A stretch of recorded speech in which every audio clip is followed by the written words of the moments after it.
నీకు విజయం సాధించడానికి ఎంతకాలం పడుతుంది? ఆ ప్రశ్న విన్న వెంటనే ఆ యువకుడు నవ్వుతూ చెప్పిన సమాధానం విని ఆ హాల్లో ఉన్న వేలాది మంది నిలబడి చప్పట్లు కొట్టారు. అతని సమాధానం ఒక్కటే.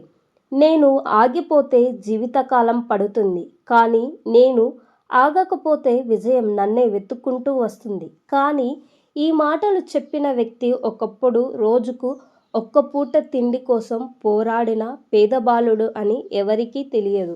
ఇది అర్జున్ అనే ఒక సాధారణ బాలుడి అసాధారణ కథ. ఒక చిన్న గ్రామంలో అర్జున్ జన్మించాడు. అతని తండ్రి రామయ్య రోజు కూలి పని చేసేవాడు. తల్లి లక్ష్మి ఇతరుల ఇళ్లల్లో పని చేసేది. ఒకరోజు రాత్రి అర్జున్ ఇలా అడిగాడు. అమ్మా, మన ఇంట్లో కరెంటు ఎందుకు లేదు అని అర్జున్ అడిగాడు. తల్లి బాధగా నవ్వుతూ, బిడ్డా, ఈ నెల బిల్లు కట్టడానికి డబ్బులు లేవు అంది.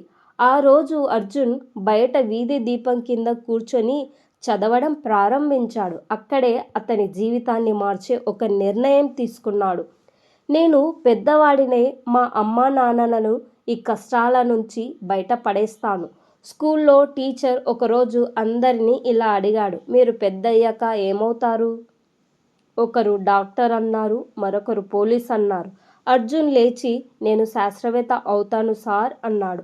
మొత్తం క్లాస్ నవ్వేసింది. ఒక విద్యార్థి ఎగతాళిగా, ముందు చెప్పులు కొనుక్కో, తర్వాత శాస్త్రవేత్త అవ్వు అన్నాడు.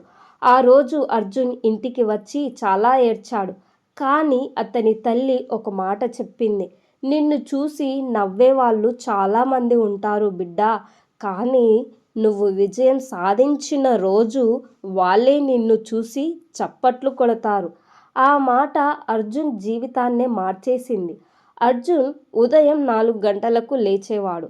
ఉదయం పాల ప్యాకెట్టు పంపిణీ చేసేవాడు. తర్వాత స్కూల్కి వెళ్ళేవాడు.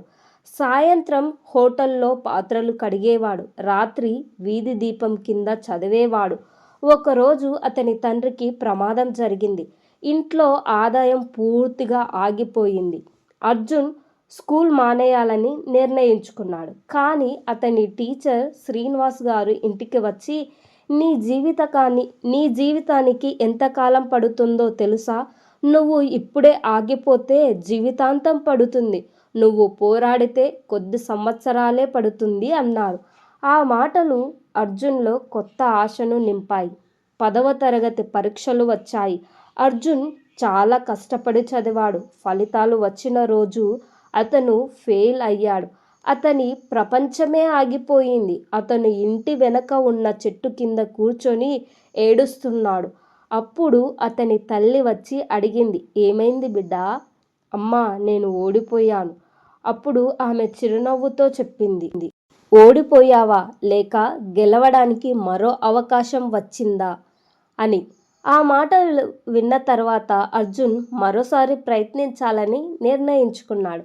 ఈసారి అతను మరింత కష్టపడ్డాడు. రోజుకు 16 గంటలు చదివాడు. స్నేహితులు సినిమాలకు వెళ్తే అతను లైబ్రరీకి వెళ్ళేవాడు. పండుగలు జరుపుకుంటే అతను పుస్తకాలతో గడిపేవాడు. 1 సంవత్సరం తర్వాత ఫలితాలు వచ్చాయి. అర్జున్ జిల్లా టాపర్ అయ్యాడు. మొదటిసారి అతన్ని చూసి నవ్విన వాళ్ళు అందరూ ఆశ్చర్యపోయారు. అర్జున్ హైదరాబాదుకు వెళ్ళి ఇంజనీరింగ్లో చేరాడు. కానీ అక్కడ మరో సమస్య ఎదురైంది. అందరూ ఇంగ్లీష్లో మాట్లాడుతున్నారు. అతనికి ఏమీ అర్థం కాలేదు. ఒకరోజు క్లాస్లో అందరి ముందు అవమానపడ్డాడు. ఆ రాత్రి అతను రైల్వే స్టేషన్ దగ్గర కూర్చొని ఏడ్చాడు. కానీ వెంటనే తనని తాను ప్రశ్నించుకున్నాడు. ఇక్కడికి రావడానికి ఎంత కష్టపడ్డాను, ఇప్పుడు ఎందుకు వెనక్కి వెళ్ళాలి అని. అతను ప్రతిరోజు ఇంగ్లీష్ నేర్చుకోవడం ప్రారంభించాడు. కళాశాలలో ఒక సైన్స్ ప్రాజెక్ట్ పోటీ జరిగింది. అర్జున్ తన దగ్గర డబ్బులు లేకపోయినా అప్పు తీసుకొని ప్రాజెక్ట్ తయారు చేశాడు. పోటీ రోజున అతని ప్రాజెక్ట్ పని చేయలేదు. అతను పూర్తిగా నిరాశపడ్డాడు. కానీ చివరి సమయంలో చిన్న సమస్యను గుర్తించి సరిచేశాడు. అతని ప్రాజెక్ట్ అద్భుతంగా పనిచేసింది. అతనికి జాతీయ స్థాయి మొదటి బహుమతి వచ్చింది.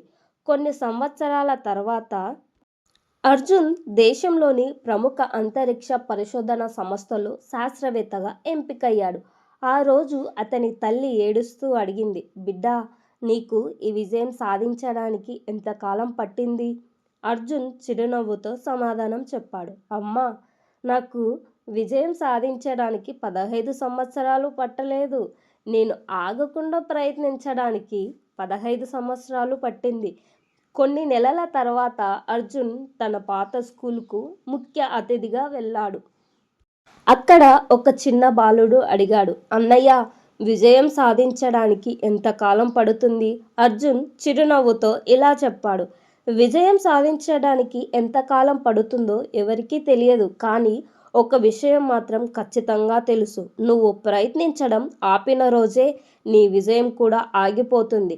ఆ రోజు మొత్తం స్కూల్లో నిలబడి అందరూ చప్పట్లు కొట్టారు. కథ యొక్క నీతి ఏమిటంటే, విజయం సాధించడానికి ఎంతకాలం పడుతుందో కాదు, విజయం వచ్చే వరకు మనం ఎంతకాలం ఆగకుండా ప్రయత్నిస్తామన్నదే ముఖ్యం.